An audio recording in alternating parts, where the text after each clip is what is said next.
그렇기 때문에 여기 248조 3항에 따라서 채권의 전액, 압류가 경합되어 초과되는 경우에는 당연히 이 1000만원도 지금 다 모질라니까 제3채무자 을은 전액을 공탁해야 된다.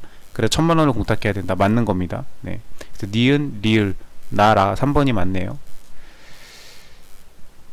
46번 공탁금 출급 청구권 옳지 않은 거. 가분 채권은 원칙적으로 각 채권자별로 그 채무이행지 공탁소에 공탁하여야 되나? 그쵸?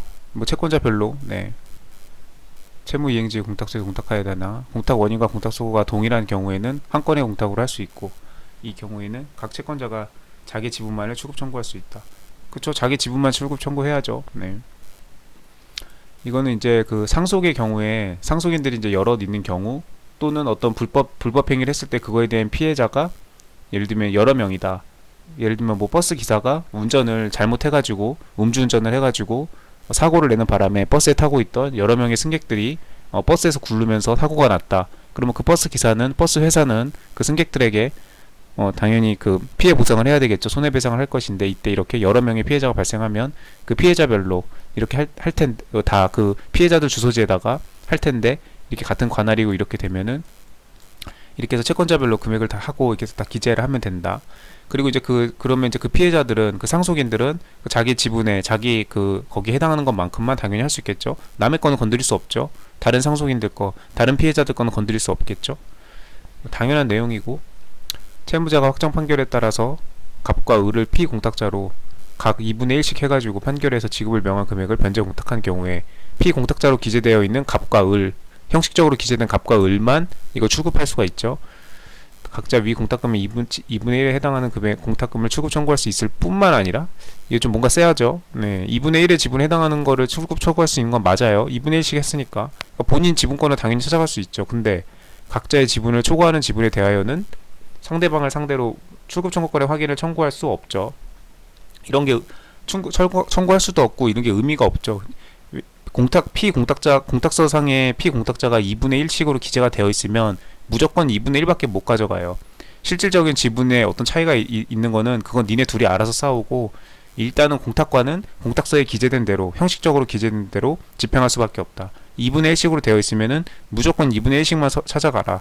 그 이상에 대해서는 찾아갈 수도 없고, 그거에 대해서 이렇게 확인을 청구하고 다툴 수도 없다. 공탁서에 형식적으로 기재된 게 그대로 유효하다라는 내용이죠. 2번이 틀렸죠.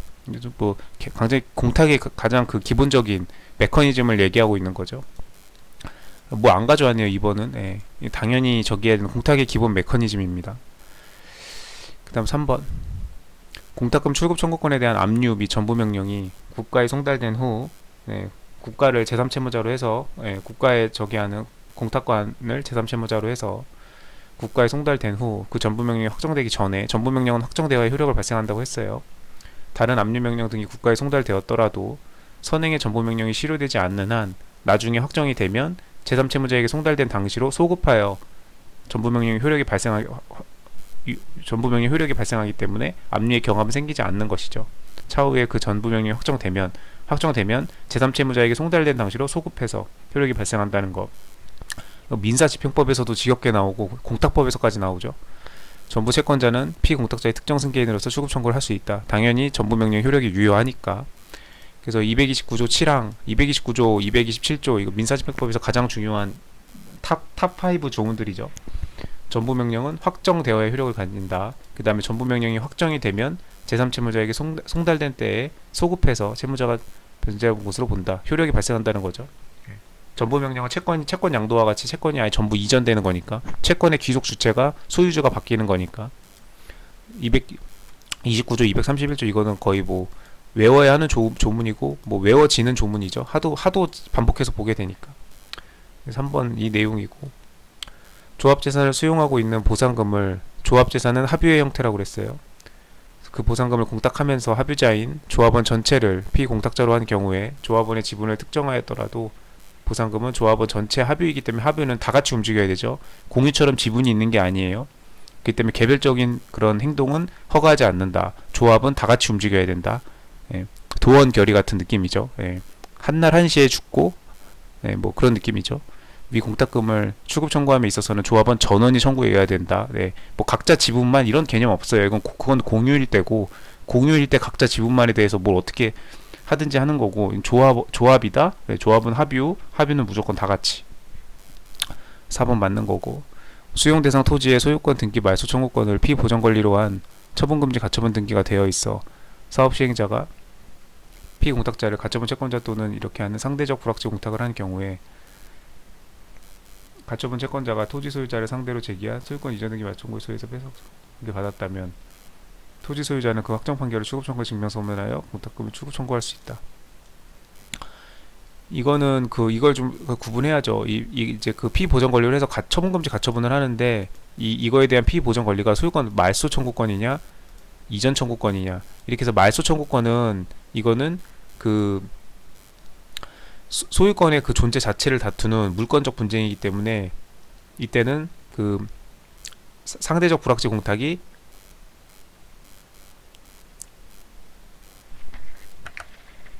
아주 반대로 설명을 했네. 지금 말소 청구권일 때는 그 토지 소유자의 소유권 자체를 다투는 건 아니기 때문에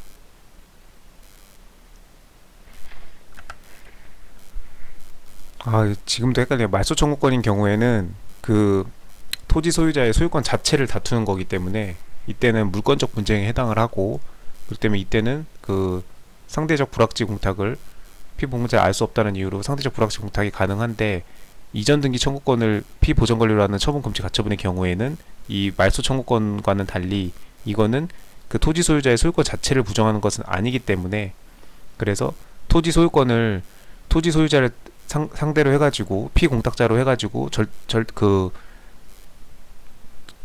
공탁을 해야 되고, 이렇게 상대적 불확지를 이유로 하는 공탁은 할 수 없다. 소유권 자체를 다투는 건 아니기 때문에, 채권적 분쟁이 불가하기 때문에.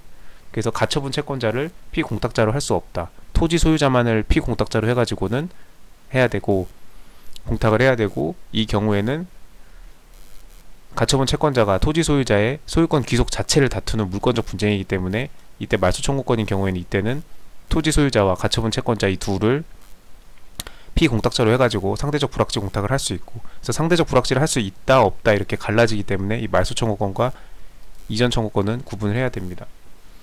여튼 피보전 권리를 해가지고 말소 청구권인 경우에는 그 자체를 다투는 거기 때문에 물권적 분쟁이어서, 그래서 가처분 채권자가 되는 건지 토지 소유자가 되는 건지 알 수가 없어서 이 둘을 피공탁자로 해서 상대적 불확지가 가능하다고 했죠. 그리고 이전 등기 청구권일 때는 가처분 채권자를 피공탁자로 할 수가 없고, 이 토지 소유자의 소유권 자체는 인정을 하고 싸우는 거기 때문에, 그래서 이때는 채권적 분쟁이 불가해가지고 가처분 채권자는 피공탁자가 될 수 없다고 그랬고, 지금 여기는 말소 청구권의 경우이기 때문에 이렇게 가처분 채권자와 토지 소유자로 상대적 불확지 공탁을 할 수 있고, 이때 가처분 채권자랑 토지 소유자가 서로 소송을 해서 누가 결국 소유주인지 싸울 것이고, 이런 말소 청구의 소유에서 패소 확정의 본안 판결을 받았다. 그러면 이제 토지 소유자로 확정이 됐으니까 그 판결을 첨부해가지고 이제 토지 소유자가 공탁금을 출구 청구할 수 있겠죠. 그 내용입니다. 이거에 아울러 이 말소와 이전 등기 청구권일 때 이 효과의 차이를 알아둬야 될 것이다. 이번에는 논점으로 안 나왔지만,